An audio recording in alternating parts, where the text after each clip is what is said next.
Good evening, everyone. Well, I'll just hold this. Good to see so many familiar faces. Thanks for coming.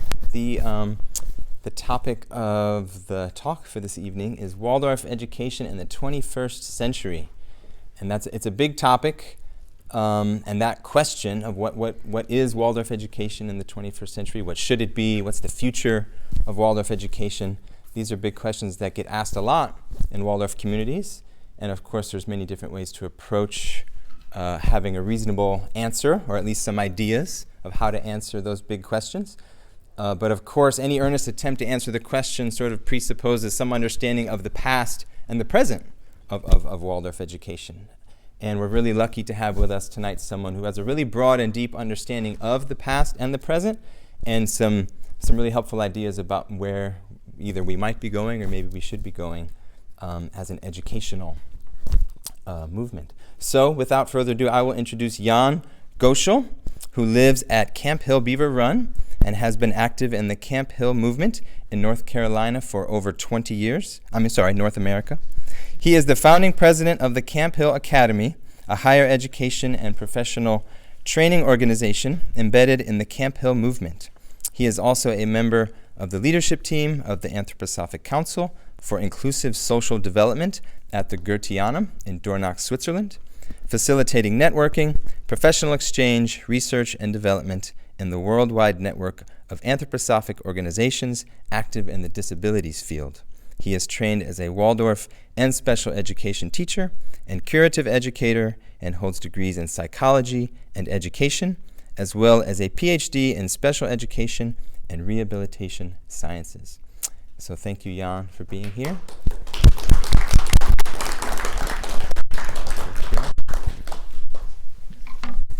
Well, thank you for this introduction. Let me just go with this. And thank you all for taking the time to be here. I hope you're all comfortable. Had some snacks. Wait, where are the snacks? I don't see any. No snacks. Okay. Maybe you had some before you came. If not, you can get some on the way back.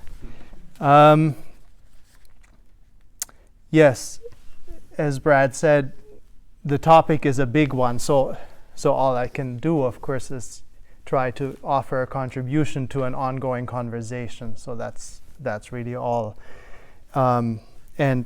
And I think the answer to what is Waldorf education in the 21st century is whatever those of us who are involved in it end up creating. I mean, the answer is not going to be given by somebody talking about it. The answer comes out of doing something with it. But I wanted to start now, as Brad already indicated, by going backward a little bit. And those of you who heard me speak here in 2019, I think I gave a talk here in the context of the 100th anniversary of Waldorf education. Might hear some familiar themes to begin with, but I try to go a little bit further. So I hope that nobody is bothered by the repeat. I want to start with just a few words that Rudolf Steiner spoke in the opening address to the course that began on August 20th, 2019, for the group of people who were going to be the teachers of the first Waldorf school. And in this opening address, Steiner starts out like this. This evening, I wish to make some preliminary remarks. To achieve a renewal of modern spiritual life, the Waldorf school must be a true cultural deed. We must reckon with change in everything. The ultimate foundation of the whole social movement is in the spiritual realm, and the question of education is one of the burning spiritual questions of modern times. We must take advantage of the possibilities presented by the Waldorf School to reform and revolutionize the educational system. The success of this cultural deed is in your hands. Thus, you have much responsibility in working to create an example. So much depends upon the success of this deed. The Waldorf School will be living proof of the effectiveness of the anthroposophical orientation toward life.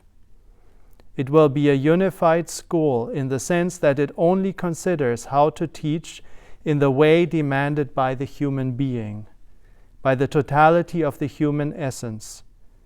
We must put everything at the service of achieving this goal. So he leads into this project by framing it as a social cultural deed, as something that is an offering towards the needs, the need for social transformation, social and cultural transformation.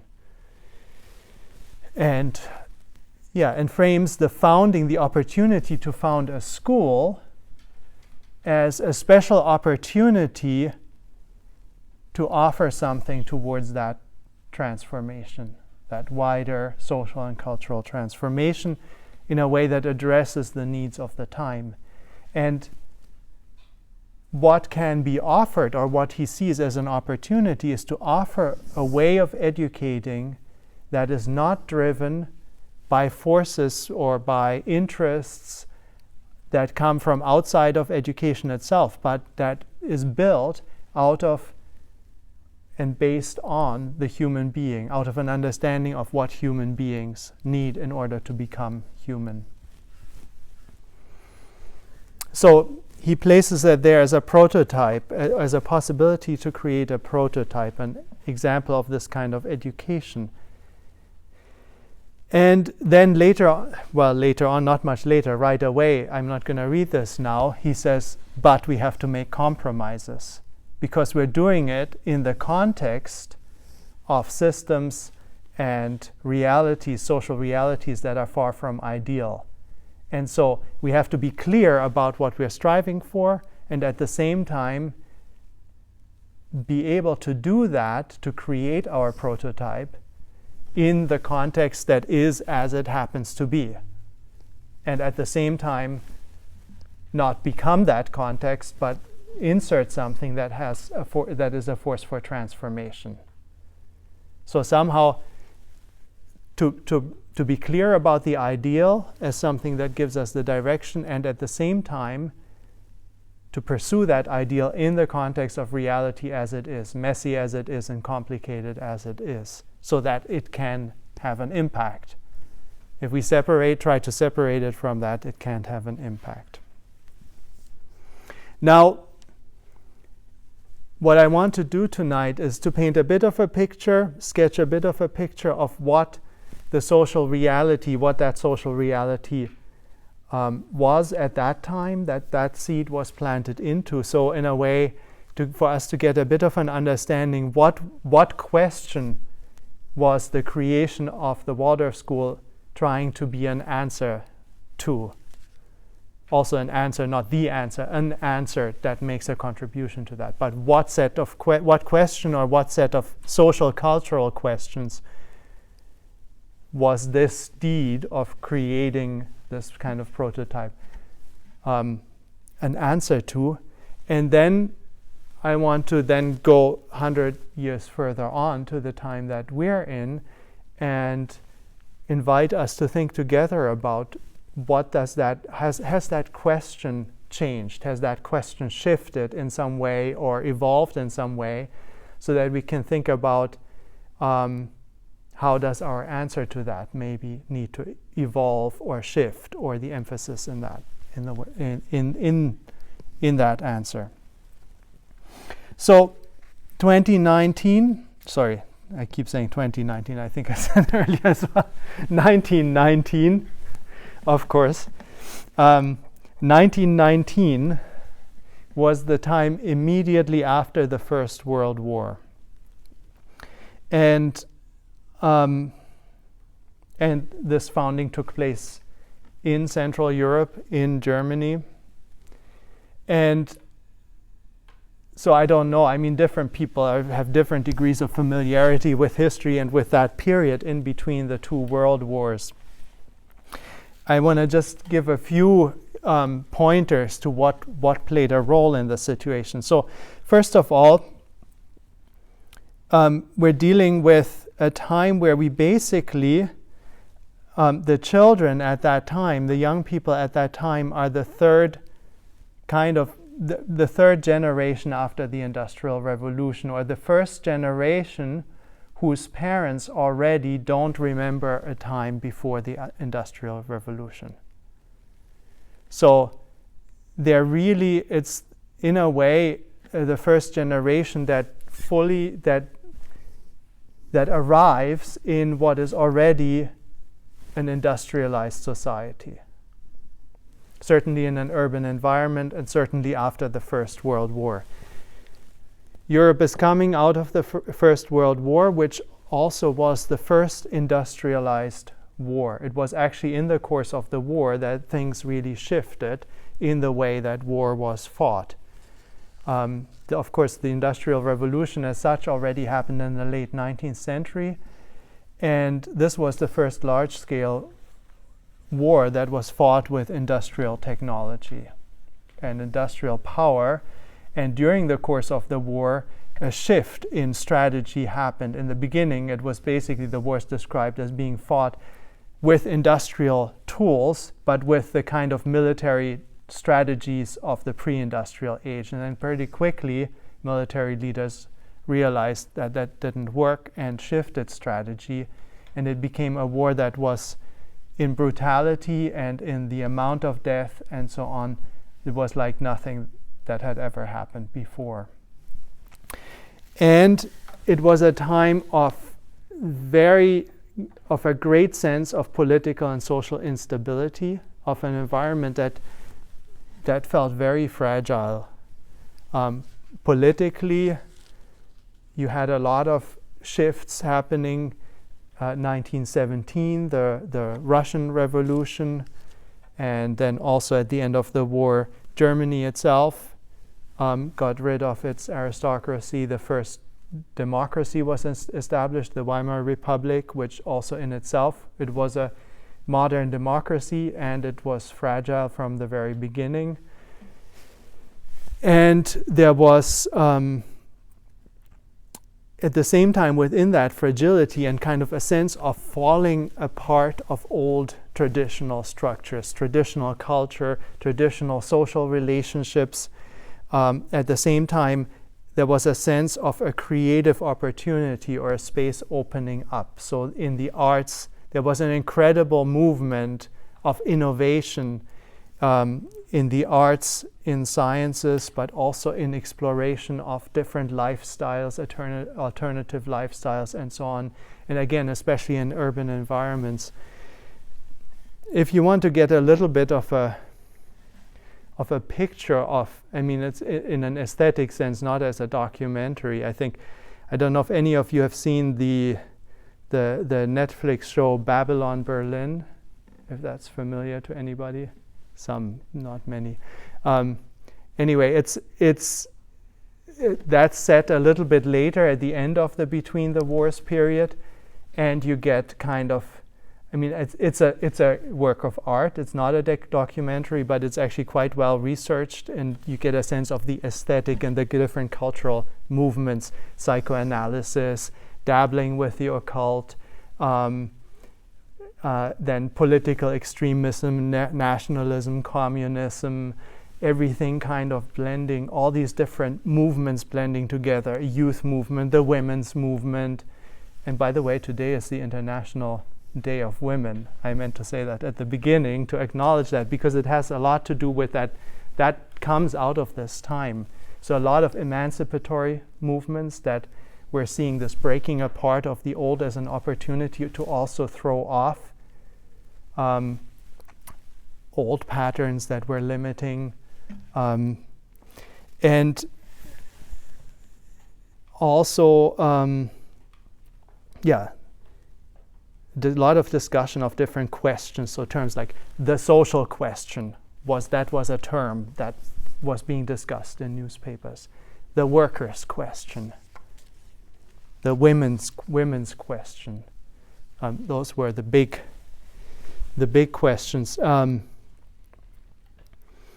And there weren't, I talked about that in my talk a couple of years ago, there were phenomena that we can characterize as phenomena of alienation that had become very strongly part of the experience of the time. And we can pick out 3, and of course you can describe that, cut that in different ways, but 3 key phenomena that I want to highlight is that there was a phenomenon of alienation from nature. So in this shift from traditional cultures and traditional societies through the Industrial Revolution to modern societies, technologically based economies and societies, large parts of the population no longer lived a life that was embedded in the rhythms and the processes of nature as they had done in rural contexts. So that there's that whole theme of our relationship, the relationship of our life as humans and human culture and our experience to nature and the rhythms of the earth. It was no longer given. In a previous time, in an agriculturally based society, that's simply there. That structures life, and you don't have to create that relationship. It's just there. There was also a sense of alienation from a traditional way that society was ordered and that you as an individual found your place in society. In traditional societies, there were also given structures. If you were born to a baker and you were a boy, you became a baker. If you were born to a baker and you were a girl, you married some other craftsperson and became, I don't know, a carpenter's wife or a baker's wife or a shoemaker's wife. And that was kind of set for the majority of people. And there were clear roles and a kind of order to that. And at the same time, of course, that was something that, if you imagine a strengthening sense of individual self-awareness, that's also kind of stifling. And I don't think any of us would want to go back to that. And at the same time, once that falls away, the question is, well, how do we actually recreate and shape our relationships with each other as communities, as societies? How do we figure out how we relate to each other and how we organize ourselves? And so out of that, social question, political questions arise. How do you organize a community? How do you organize a society? And a lot of insecurity about that, fear and anxiety, and out of that also a tendency to go to extreme answers to that. And with that also a kind of new separation from traditional forms of religion, of traditional forms in which spirituality or the spaces for the sacred were practiced, that had been a given in society, that were just there, and that you were born into. If you grew up in a Catholic, in Germany at that time, you were by and large either born into a Catholic context or a Lutheran Protestant context or into a Jewish context, and that was pretty much those were the 3 options, and you didn't choose them, you were born into them. And by and large again, and all of that began to kind of lose its established power, or its established kind of givenness. It was no longer self-understood. And again, that these kind of phenomena of alienation, where something old that is holding us from the outside is breaking away, they have 2 sides. they, on the one hand, have kind of an emancipatory side. It means that we become free to create our relationship to the sacred, our relationship to each other, our relationship to nature and to the earth, to create and shape that ourselves, or co-create that with each other in a way that makes space for where we want to go as individuals, for our own biographical impulses and so on. So it opens up that space. You can't do that in an order that holds you from the outside, and that is just a given, that is like natural laws that you can't do anything about. That's just how reality is. So that falls away. We have the possibility to co-create our relationship, and at the same time, if we don't do that, we won't have a relationship to each other, to what's sacred, or to the earth. Or we will only have a kind of partial or distorted relationship, or maybe even an exploitative relationship or manipulative relationship. So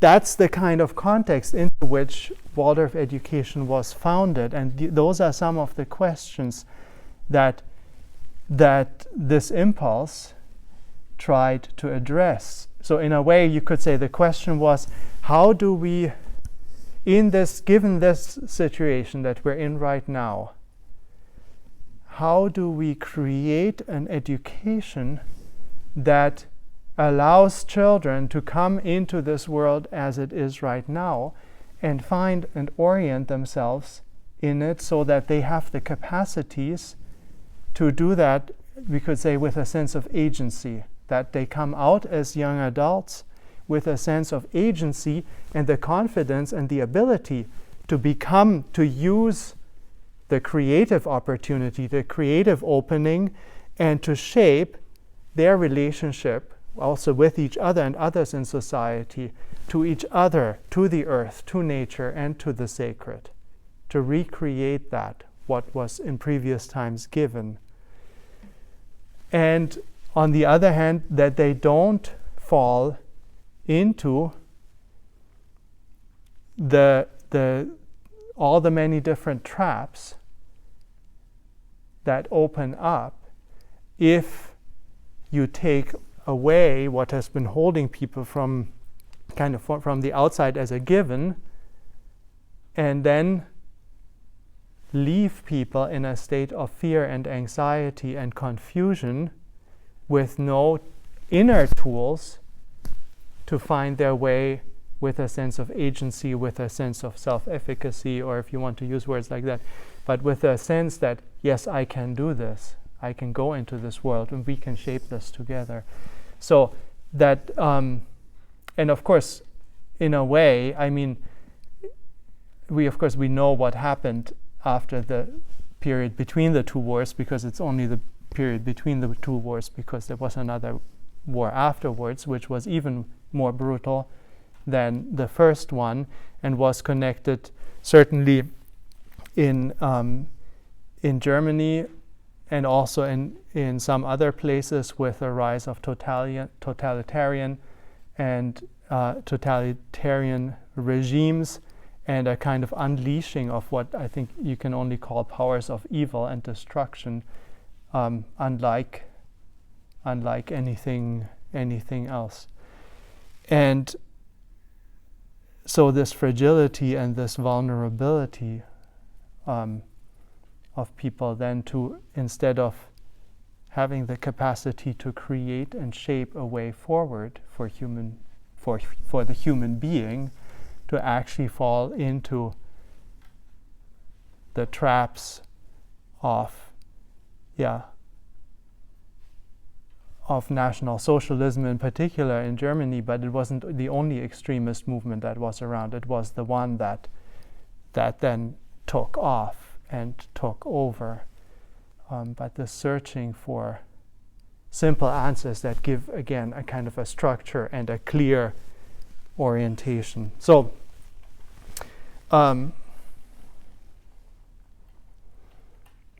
Anyway, so that's kind of that picture. So I pointed to Babylon, Berlin, which is set in the years just before the takeover of the Nazis. So it's kind of, you feel the dark forces already there. Anyway, that's one thing. You can also look at art from these years, from the 1920s, the different art movements. You look at something like Futurism, if you're not familiar with it.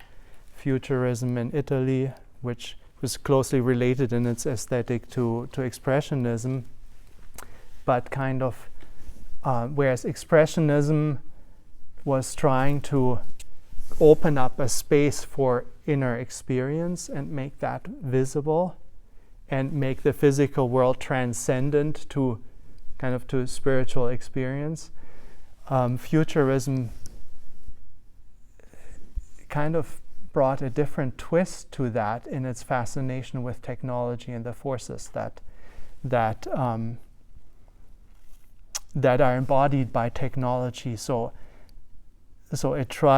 it really develops out of a fascination with speed, with the machine, with the idea of the merging of the human being and the machine, the human being and technology. So these are themes that we talk about nowadays as well, with a different kind of technology.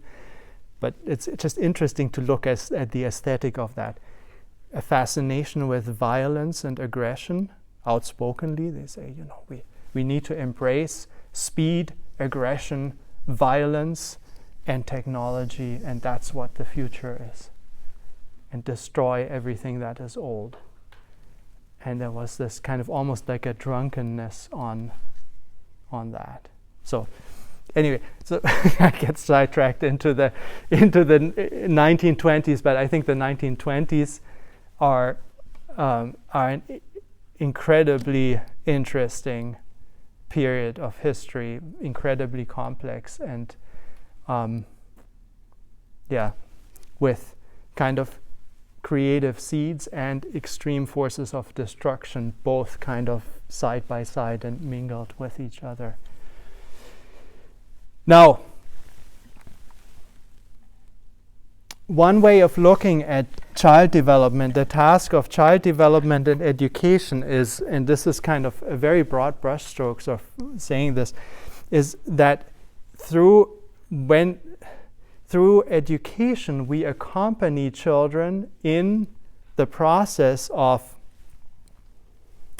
building up their body, the maturation of their bodies, building up their body, and then entering through the body and through the organs of the body into and connecting with the world.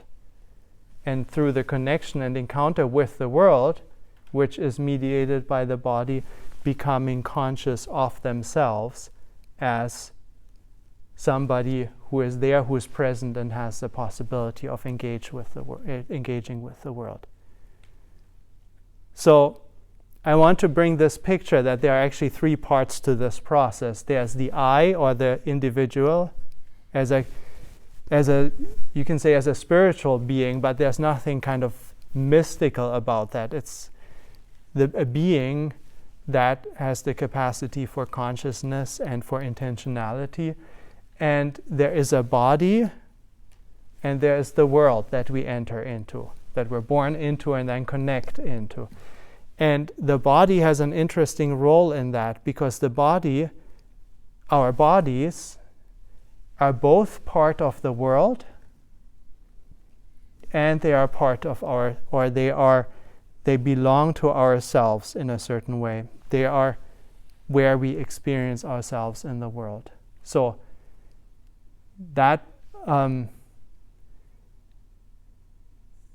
if you kind of contemplate on that, our bodies with all their, and by body I don't mean just physical substance, right? I mean our bodies are living bodies, they are ensouled bodies and so on. They have a whole complexity in themselves. But our bodies, our living bodies, have that dual quality. They're like a crossing point between myself and the external world. They are that place where that meeting takes place. Because they are, my body somehow is something that to you all see my body as one of the things in the external world. Hopefully you're also able to perceive that in some way that's something different and that it's inhabited by a being that says I to himself. And I can relate to my body also in two ways. I mean, I can relate to my body also as an object in the external world, but most of the time I don't do that. I relate to my body as myself, as the place where I am in the external world, and through which I am in contact with the external world. And that's a relationship that establishes itself in the course of child development, that we can have. So we can have this picture as a child, we're not coming into our body, but we are relating through our body to the world around us. So our body is kind of, as a whole, we can think of it as both a sense organ and an organ with which we can engage with and have an impact on the world. And education supports the process through which we gradually establish this relationship. And the relationship in this, so one of the ideas I want to put out there is that with these themes of alienation in the beginning of the 20th century, in the 1920s, of alienation from nature, alienation from society or from the social order, and alienation also from the kind of cultural practices that established a relationship, outer cultural practices that established a relationship to the sacred. That the alienation or the break that had come about was between, on the one side, myself with my body, and on the other side, the outer world. So this connecting to the outer world is broken down in the sense that it wasn't a given anymore for children after the Industrial Revolution, for children in the 1920s. It wasn't a given anymore. Yes, it was still a given that they could establish a relationship to their own bodies. That wasn't so much the topic yet, except in special situations. But what had become more difficult is how do we connect then through our bodies to the outer world, to the earth, to society, to everything that we find a relationship with in the outer world. And the task of Waldorf education was then to create conscious processes of education through the curriculum, through the educational practices, to create conscious ways of allowing children to establish these relationships, to connect with the earth, to connect with nature, to connect with different activities and materials of the world, hands-on. So if you think about that, if you're growing up, if everybody in your community is growing up on the farm, and since they were little, they've been helping their parents on the farm with planting and harvesting and with the animals and so on, and you're creating a school for that community, you would never dream of having to create a farming main lesson block in 3rd grade. That wouldn't make any sense. You only do that when that's not a given anymore, that a child will come into contact with those elements of reality, with those elements of the world. So it has to then become what was given has to become a cultural practice in order to be established. When it's still a given, you don't have to worry about it, it's just there. At the same time, it's there in a not so free way when it's given a not so conscious way. So now, if we want to help children establish that relationship, we have to do it in a conscious way and in a deliberate way. And that means first I, as the teacher, have to establish a relationship. I might not have already not have grown up with that connection either. I also have to establish a relationship with whatever it is. So the kind of the content of teaching is always an aspect of reality, an aspect of the world that I'm inviting the child to enter into a relationship with. And I want that relationship to have the chance of becoming a good one, and good means one, and here I want to introduce another term, one that is resonant. And I'll explain what I mean by resonant, but where there is kind of a dialogue, where the child experiences that, oh, now this is something that speaks to me and I can speak back to it. That area of reality, whether it's the earth, whether it's plants and animals, whether it's stories or art or numbers or whatever it is, but that the kind of relationship that I'm inviting the child into is one that is becomes like a conversation and builds in the child the confidence that, oh, this area of reality, this part of reality, I know you, I can engage you, I can engage with you. So there is a contemporary German sociologist by the name of Hartmut Rosa, who has developed this concept of resonance as a way of understanding how human beings relate to the world, which is very much actually picking up, and I don't think he took it from Steiner, but ways in which Steiner talks about different processes of entering into relationship in different contexts, also about relationship from one human being to another. And Rosa, and I find it very helpful, so I'm going to give you this concept of resonance, the way Rosa develops it. And he describes 4 parts to what happens when I enter into a resonant relationship with something.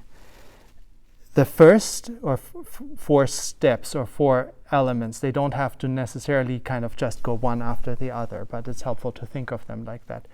So, I mean, first of all, you know the phenomenon of resonance probably from musical instruments. So there's a piano back there. If we open the piano, and then if we had a cello and somebody was playing the cello, the piano would pick up the frequencies, and different strings would start to resonate, to vibrate with the cello. So that's what we call usually resonance, when one body emits kind of a frequency or a tone, and another body picks that up and starts to swing with it in its own voice. So there's a relationship, but each of the piano will swing with it, but in the piano voice, and add the piano voice to what it hears from the cello.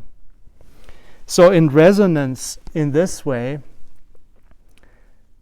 resonance arises when something touches me. I am touched by something, or something is affecting me. So I meet something in the world, either another person, or a mountain, or a piece of wood, or whatever, or a story, or a poem, or an idea, and I feel touched by it. That's the first thing that has to happen in order for this experience of resonance to come about. And as I feel touched by it, there is something which is like the response of the piano that begins to arise in me. So I feel then from being touched that there is something in me that arises and wants to engage with what is coming towards me. So I experience that somehow my own voice or my own impulse to engage, my interest, is aroused, and I want to do something. So there's a call. I experience what I meet as kind of calling me. I experience that as a call, and I feel that in me that there's a response. I might not know exactly what that is yet. I might not know exactly how I relate to this thing or this person or this animal or this experience, this idea, but somehow it's not letting me go anymore. It engages me. And then out of that call and response experience, when I allow that to unfold and I stay engaged with whatever I am meeting, both I and the other, that which I'm meeting, transform and become different. So transformation is the third element. So I change because of what I'm meeting. And after the meeting, I'm no longer the same as I was before.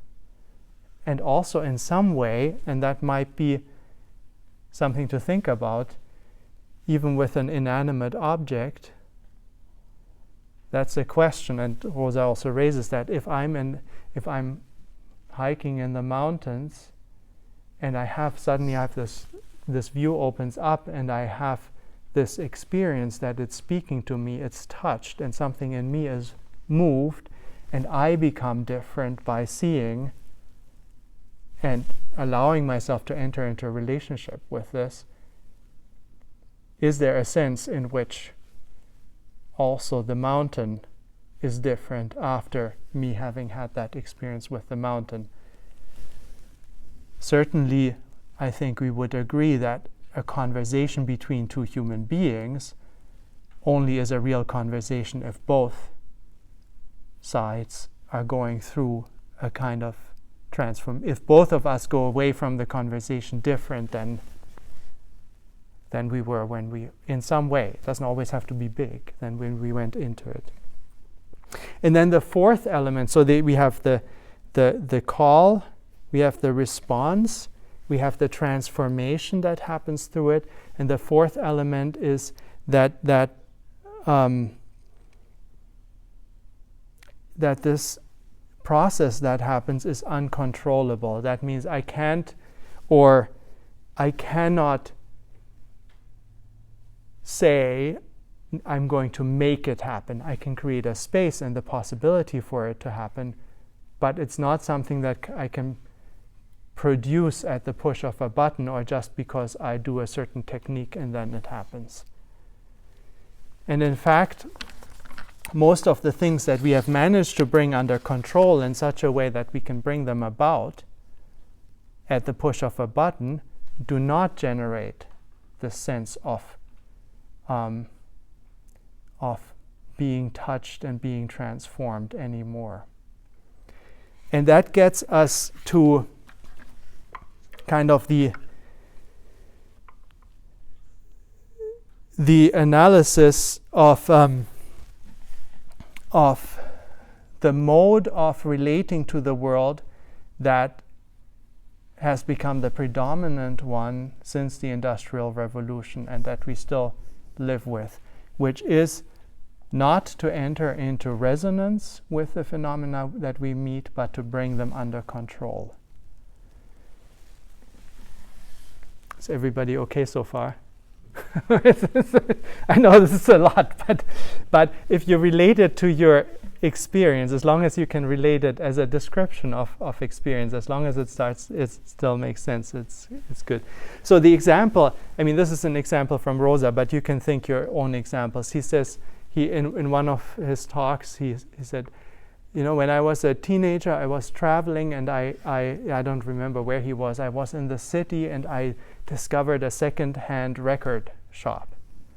And I went in, and I found this vinyl record that was really hard to find, that you couldn't really find anywhere. I don't remember what it was. Some obscure band, an old record that you find in a little corner second-hand shop in Paris, let's say, and you bring it home with you.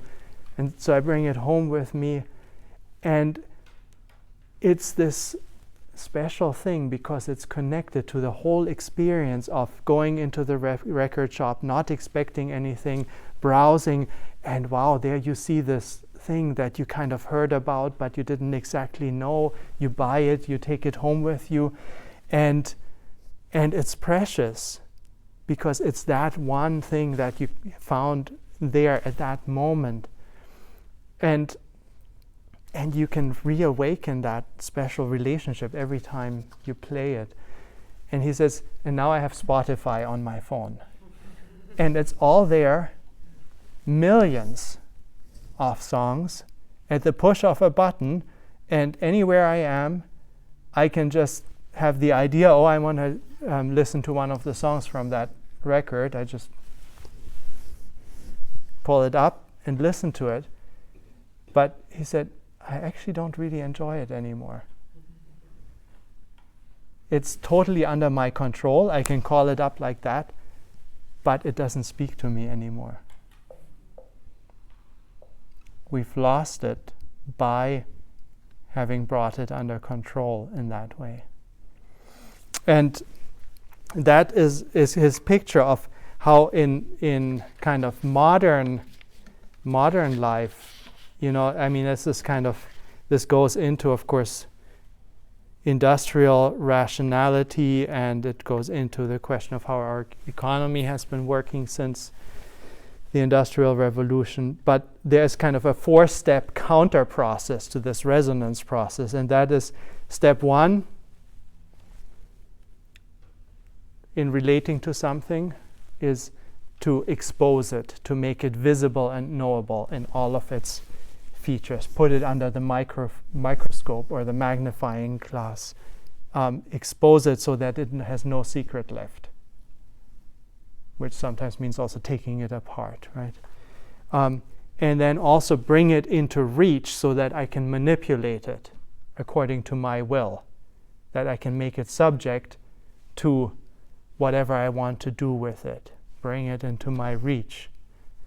And then actually learn how to bring it under control so that I can change it in any way I want to achieve any outcome I want.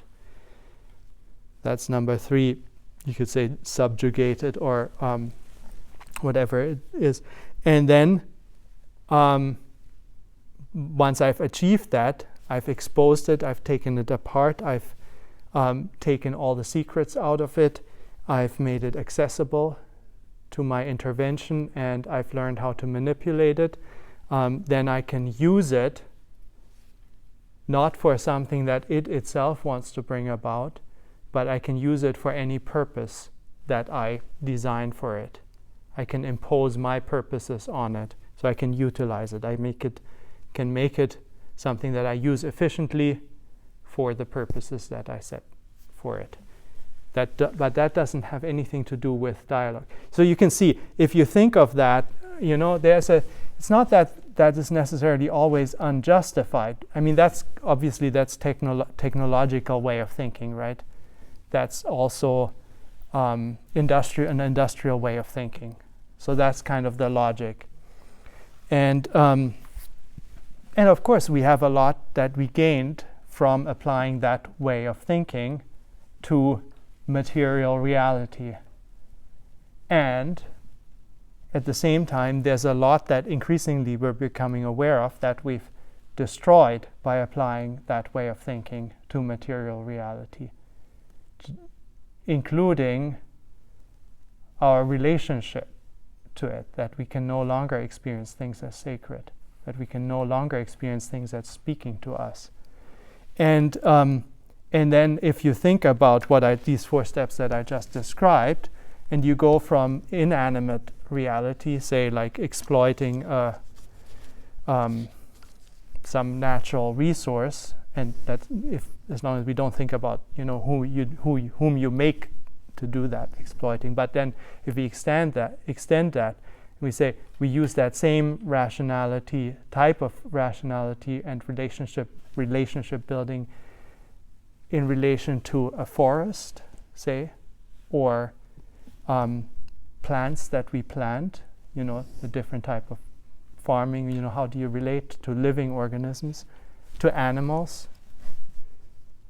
Think of industrial meat production and eggs and so on. That's an expression of that.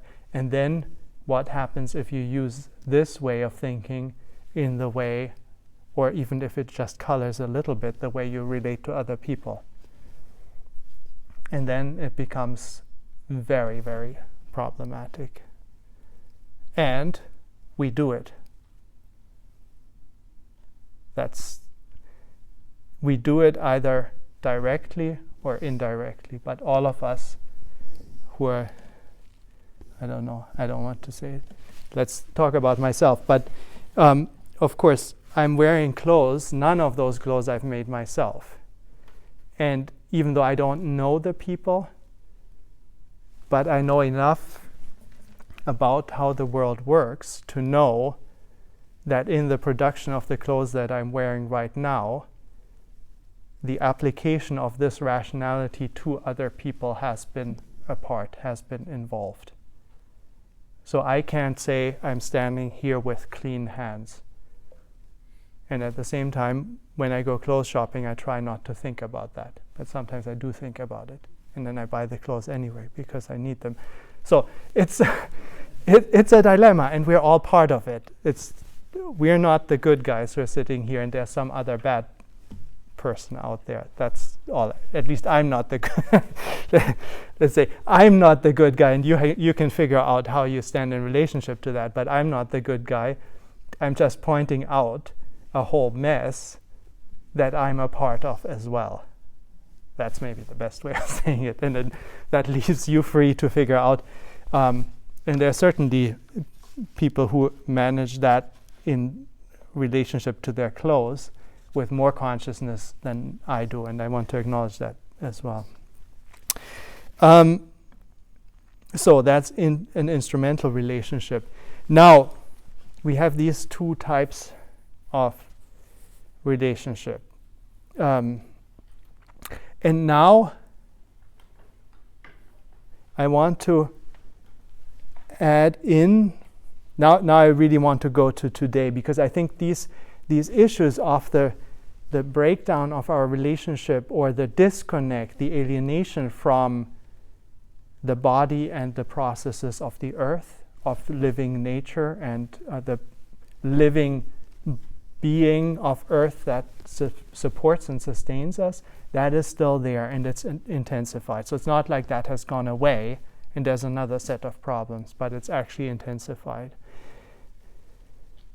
since the 1920s.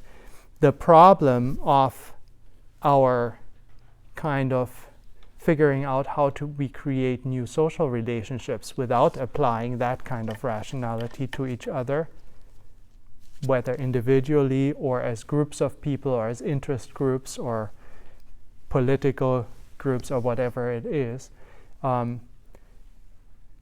that has also, I would say, intensified. It's certainly something that's not gone away.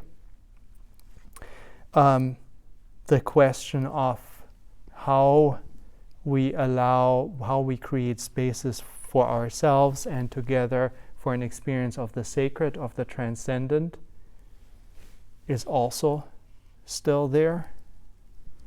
And so I'm sorry, it's maybe not good news, but well, the good news is that I think we understand it better than we did in the 1920s. Now we have to just figure out what to do with it. But and now there's, on the other side, a big problem or a big challenge that we're dealing with, not only in my relationship to the outer world, but in my relationship to myself.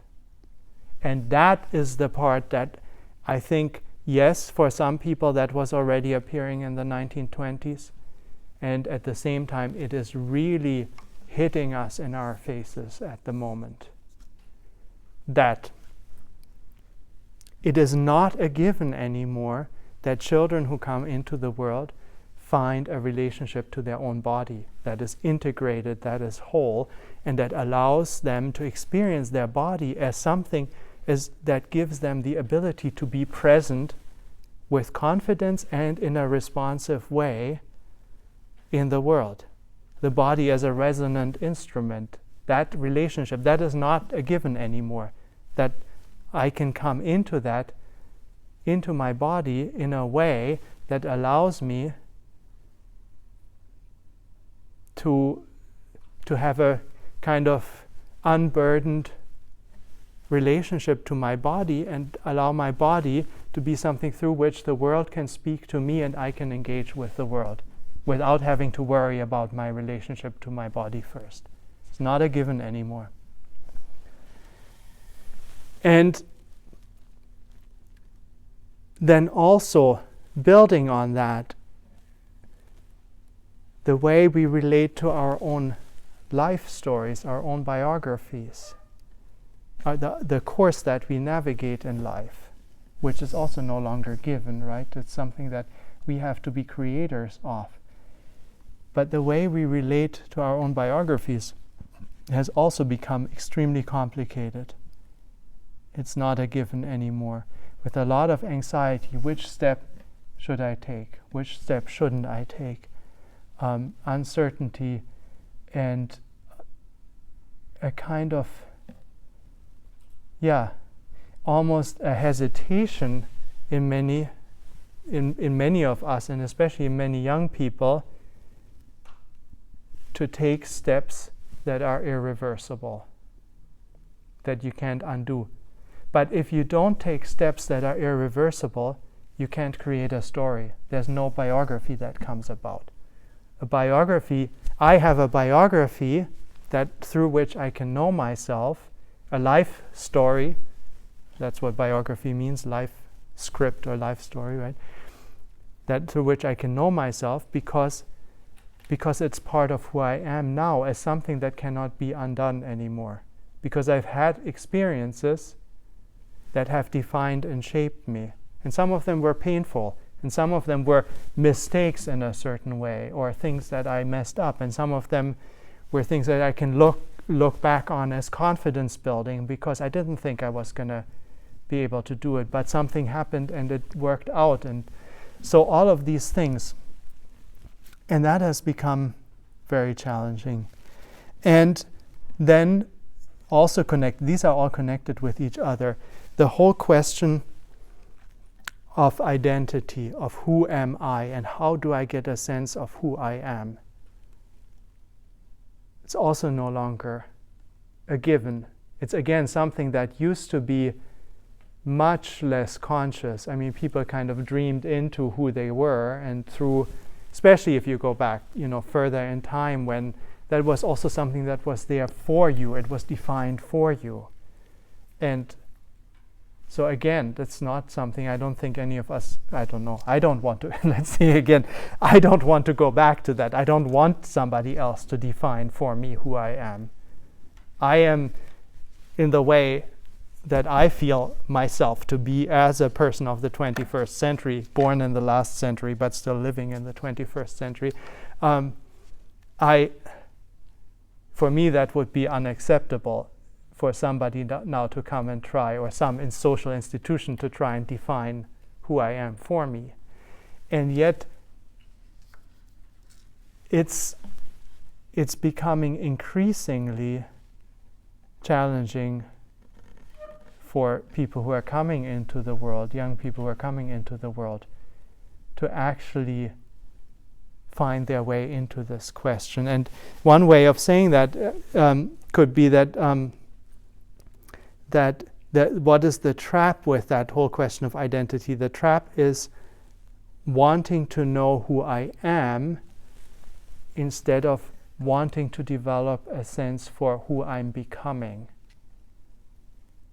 And so out of this kind of uncertainty around this and anxiety around this whole question of who am I, then one temptation is to want to latch on to something that is fixed and static and that defines me, because that gives me a sense of an anchor. But the real question, at least that's what I'm suggesting, of identity is always one of who am I becoming? And everything that is part of what shaped me from the past and from how and where and with whom I've arrived on the earth, that's there as a starting point, but that's only material for me to work with. And we are always in the process of creating and shaping our identities. So we're left with the question then, since these things are not a given anymore, they become tasks for education. They become tasks, also they become larger cultural tasks, things that we have to develop practices around, because it's not only in education that and also we as adults have some of those topics probably.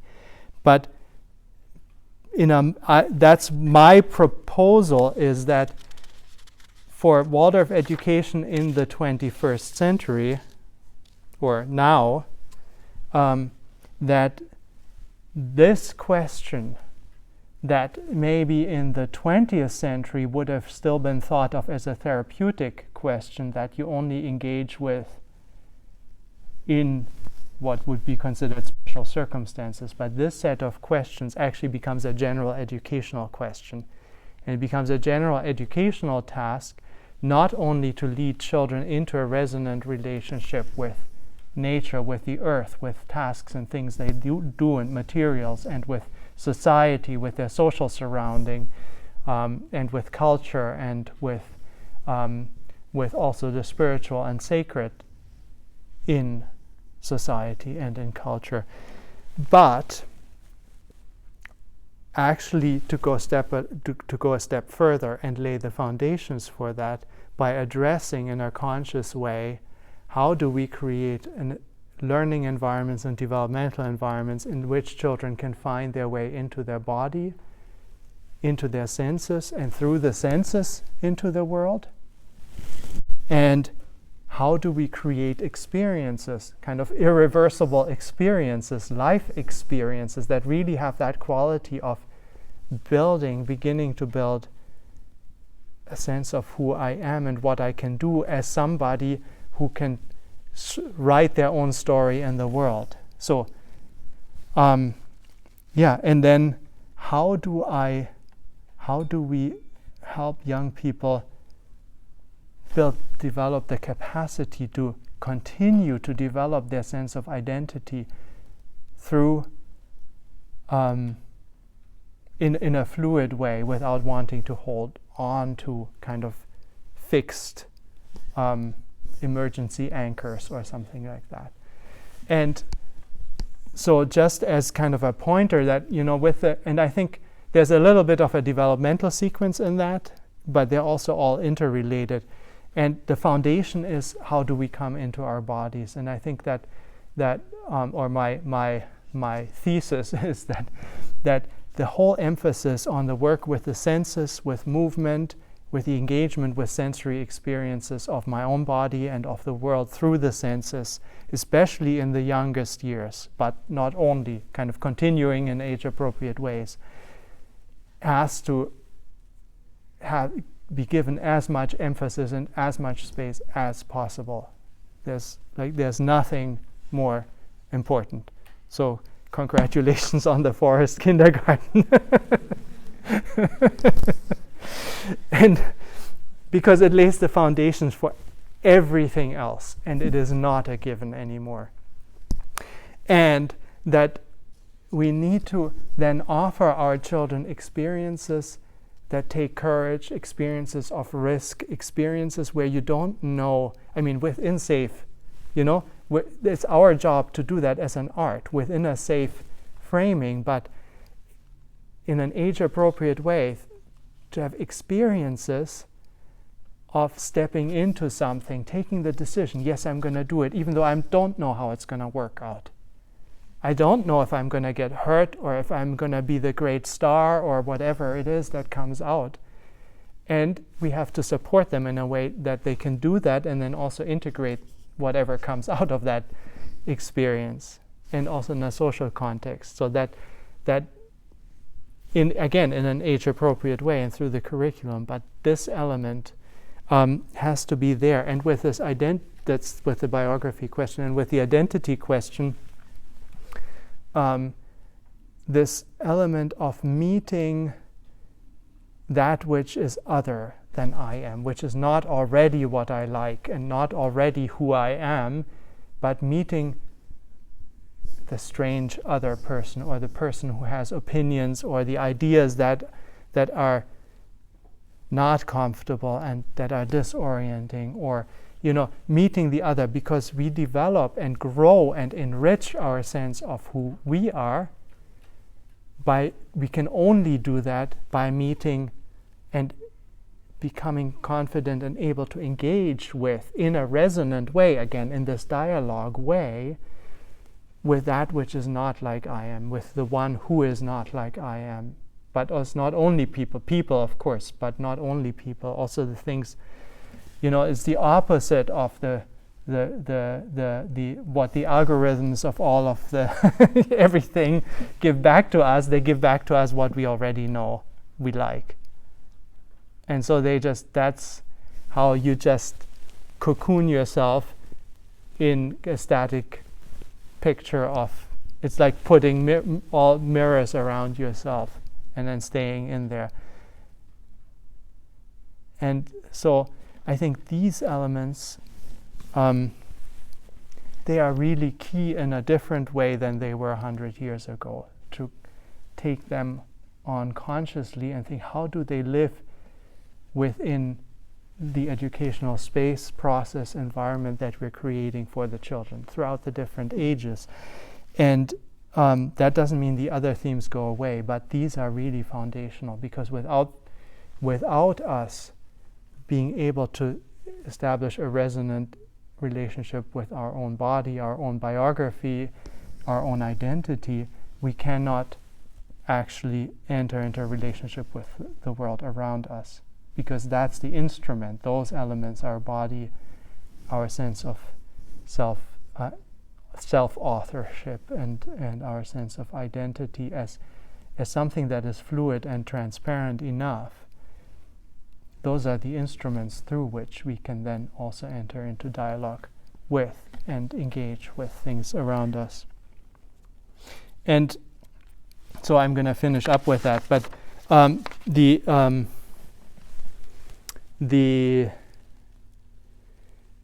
we could say that if we have this idea of resonance, we can think about what has to be the quality of an educational experience in order to make that possible in general, and what stands in the way of it. And this is where we come back to the conventions of what we've learned about how education works, an education that's built on industrial rationality. And what makes this process difficult is when I instrumentalize something like education, for instance, for a purpose outside of itself. When I'm educating children, not in order to educate children, but in order to produce workers for the economy or citizens for the state or something like that, or whatever it is. If I have another agenda, that provides the yardstick. And those might be side products, but they cannot be the goal. And if then out of that I introduce kind of outcomes measurements, pressure to meet those measurements, sense of failure, fear of failure, shame, control mechanisms of competition, reward, and punishment. I mean, there's a good playful competition, but this kind of working with punishments and rewards, fear and shame, yes, and artificially imposed time requirements, for instance, that are not in the task and the person's relationship to the task, that don't arise out of that organically, but that's because. So those are all things that are expressions or symptoms of the fact that an instrumental rationality is creeping in into this. And on the other hand, what makes it possible? What's the quality of a space in which this can live, where the timing arises out of the nature of the activity and our relationship with it, which usually means a slowing down. I mean, that can mean fast things as well, but but most of the time it actually means a slowing down in comparison to what we're usually doing, where we cultivate qualities of warmth, openness, wonder, the ability to be in wonder, amazement, discovery, surprise, openness to the unexpected, which also means vulnerability, those kinds of qualities, and where we don't have a predetermined set of outcomes, certainly not measurable outcomes that we say are the yardstick, but where we're working with it as more like a living process where the thing itself, the activity itself, determines its own being, and it determines what its fruits will be. And we have to figure out how to create a nurturing environment where it can arise. And the more we are surprised at what the outcome of a learning experience is, the better the learning experience. Whereas in the industrial model, you don't want to be surprised by the outcome. You want the outcome to be what you predicted it to be.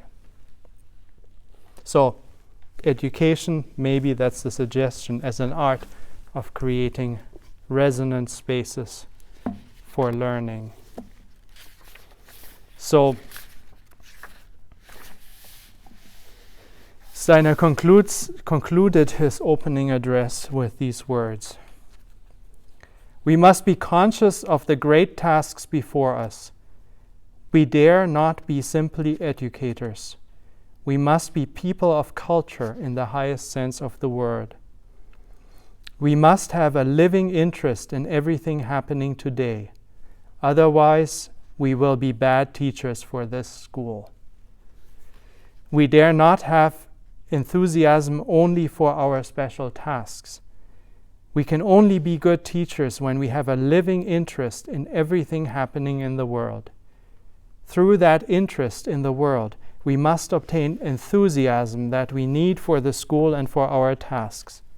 Flexibility of spirit and devotion to our tasks are necessary. Only from that can we draw out what can be achieved today when we devote our interest to the great needs and tasks of the times, both of which are unimaginably large."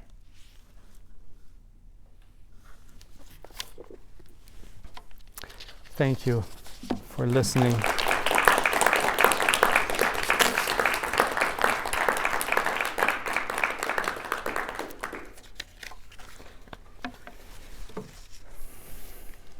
So,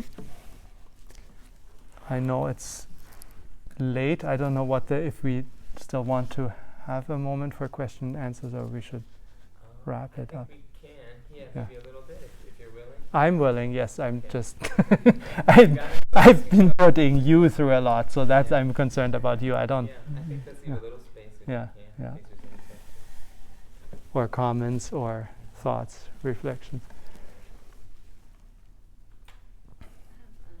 Thank you so much. That was beautiful. Thank you so much. Thank you. The talk. I just wonder, when you say developmentally appropriate, I wonder if is there sort of a consensus among modern people, educators, child psychologists, what that is? Because it seems like if we all start from the same foundation, then we might, how do we have such disparate approaches to education? And, just as a parent, are child development changing over the century? Are children becoming more mature? Are they, we know when babies, they don't walk at 12 months they don't walk when they're 6 months old. We can't force them to. So, but after a certain age, I feel like that becomes sort of a nebulous term, child development.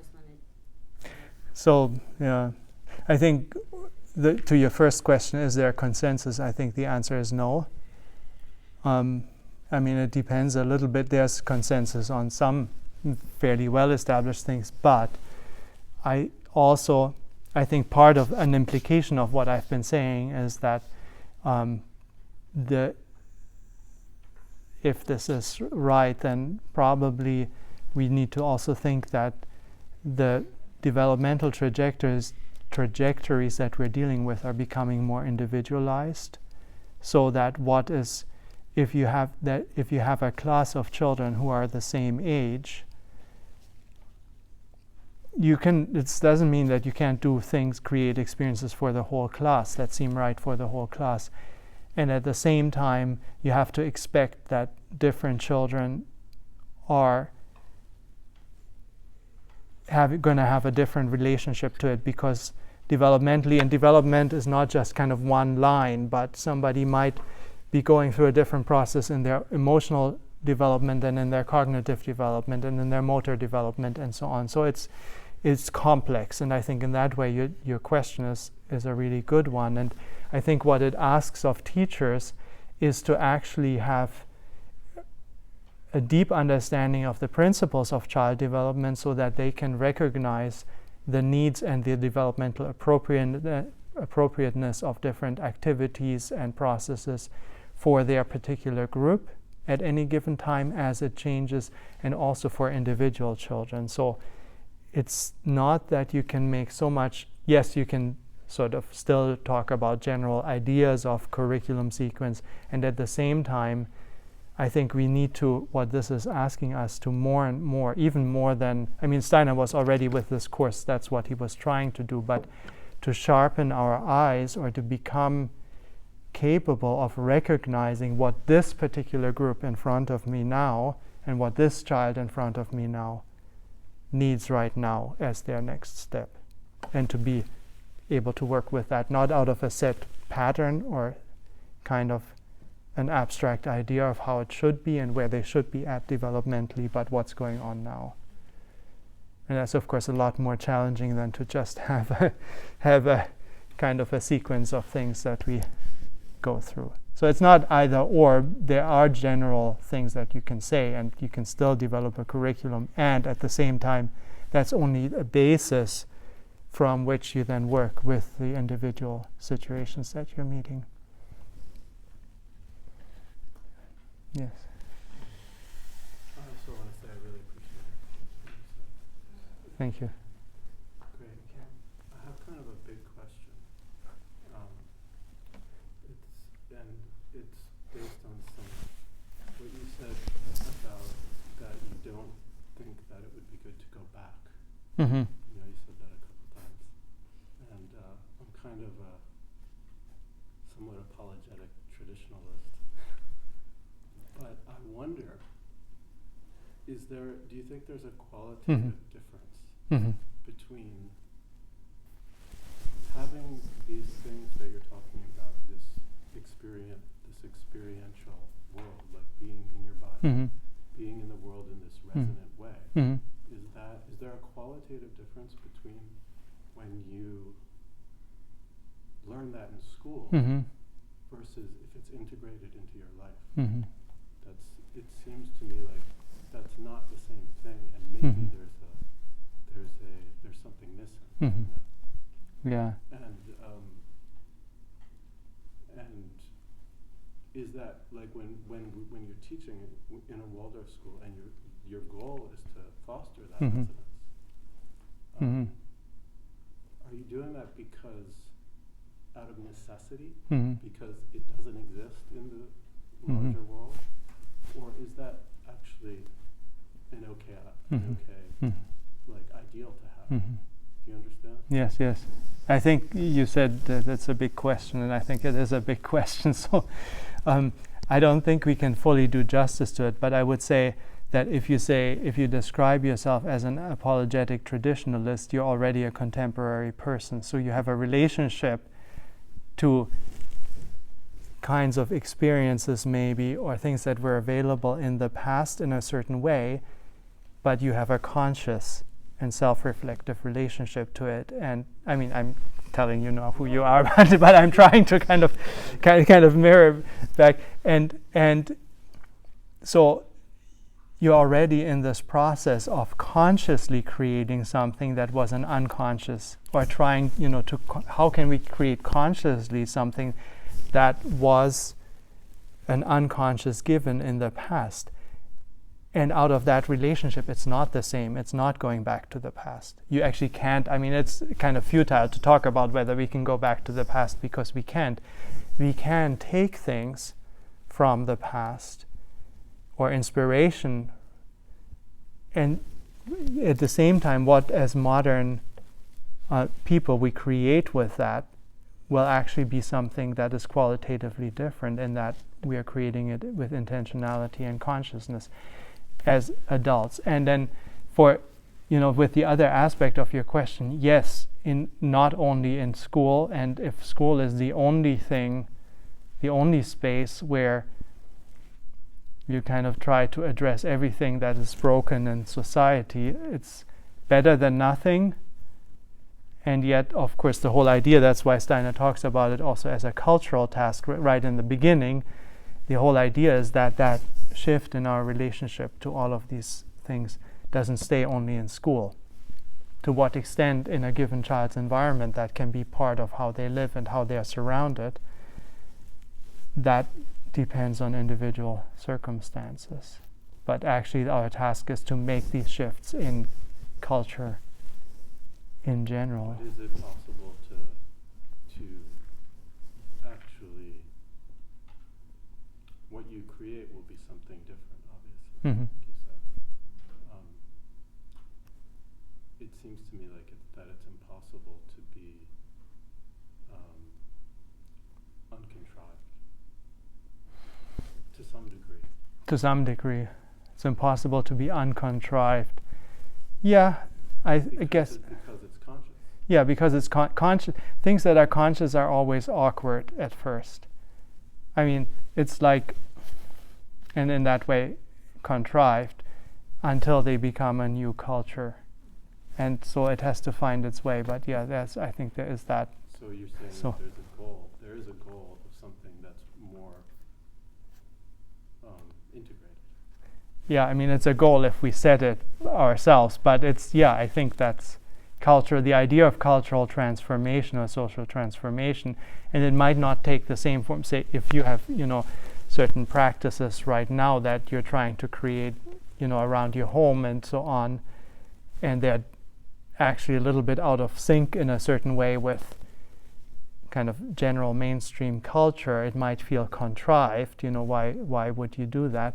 And at the same time, if out of that eventually there's a cultural shift, it won't maybe look anymore exactly the way it looks now in your household, but it also won't be contrived anymore. So I don't know, I think it's kind of, messy growth processes and transformation processes, and there are steps in that will feel contrived and that will feel like, that's not quite flowing yet or whatever, and then at the same time that's what we have to try out and do. And I don't know if that helps, but I think that's a really good question, and I think it would be good to take away and think about how that whole cultural transformation piece actually works. Thank you. Is there time for one more? I'll Okay. ask a question if I Mhm. can. And maybe this is something it could be a longer conversation at another time. But something that's actually come up between me and a couple of staff members this week. Mhm. Had some really rich conversations about, I guess I could boil it down to sort of implicit versus explicit Mhm. understanding. Mhm. And actually that last quote you read from Steiner really, I think is really important. It sort of evokes for me the sense that the adults have to be consciously, intentionally, in some sense explicitly working with these big questions and gaining understanding of their life world context from these sorts of big picture understandings like the ones that you shared tonight. So part of our struggle is to what extent is that sort of story building, narrative building, historical understanding of our context really crucial and important for all teachers and parents, because if so, it just becomes more and more work to do that, to accomplish shared understandings around those things. And then also for children, like, how explicit do you think we should be or even can be, even if we're just talking about teenagers and high schoolers, like to actually help them understand their historical context in these big picture ways? Or, sort of back to the developmental appropriateness question, our work as adults is understanding it as deeply as we can, creating this sort of educational environment that you sort of pointed to, but not necessarily didactically explaining it all. And I just struggle with that, because there's a part of me that just wants to say it all. explain it, as best as I can to all of our staff and students. And that's of course what I've... Pedagogically, you just can't always do that. You can't, I think, and that's of course, I mean, what if I'm giving a lecture here, what I'm doing is just kind of sharing stuff that I've come to understand.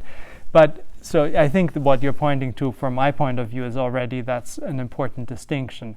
What is our task as adults, as teachers, and also as parents who are standing around our children? What is our task to understand as adults?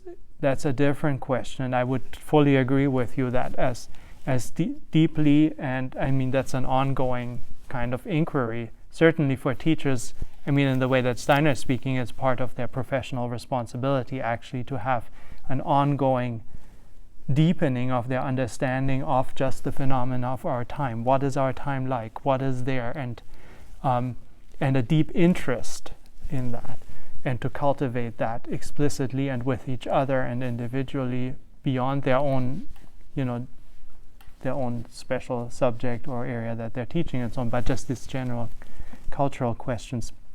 And with children, I think, and even teenagers, it's more the question of laying the foundation so that they can become adults who have the ability to engage in that. And then there is a developmental process. And I think pedagogically, the things that go deep are more the things that we discover together, not the things that I get told about. And of course, telling a story or describing something can be part of that discovery process and how I lead somebody.